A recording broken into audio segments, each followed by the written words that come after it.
তো দেখো কালকে দিয়ে পড়ে গেছে হচ্ছে দামোদর মাস, আর সেই ভোর 4:15 কিন্তু আমি ভগবানকে দীপদান করেছি। আর ঘরে একটা দিয়েছি আর তুলসী মঞ্চে একটা দিয়েছি। আর আজকে সুন্দর করে আমার গাছের সম্পূর্ণ আমাদের গাছের ফুল দিয়ে আজকে সাজানো হয়েছে। দেখো সকালে আমার পুজো হয়ে গেছে অলরেডি। আর দেখো মা ওই পাশ থেকে এখনো গোপাল সোনার জন্য, গোপাল সোনায় একমাত্র পদ্ম ফুল পাইনি, তাই মা গিয়ে এই পদ্ম ফুলটা এনেছে। আর এই দেখো কত জবা ফুল ফুটেছে। চলো আজকে তোমাদের মন্দিরটা দেখাই।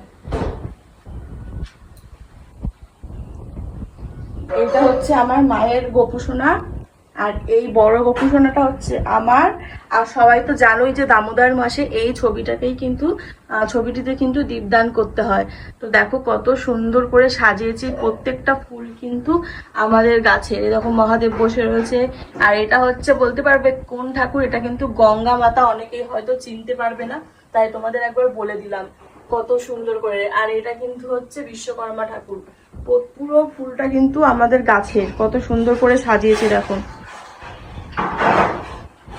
খেতে দিয়েছি, কিশমিশের উপরে তুলসী পাতাটা দিলাম, নাহলে গোপু সোনা আবার খাবে না, সেই জন্য এবারে মা কালীকে একটু।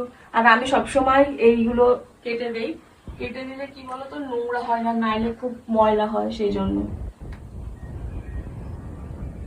নিজের গাছের ফুল দিয়ে পুজো দিতে যে কি ভালো লাগে, যারা গাছ লাগায় তারাই একমাত্র এই জিনিসটার মজা বুঝবে।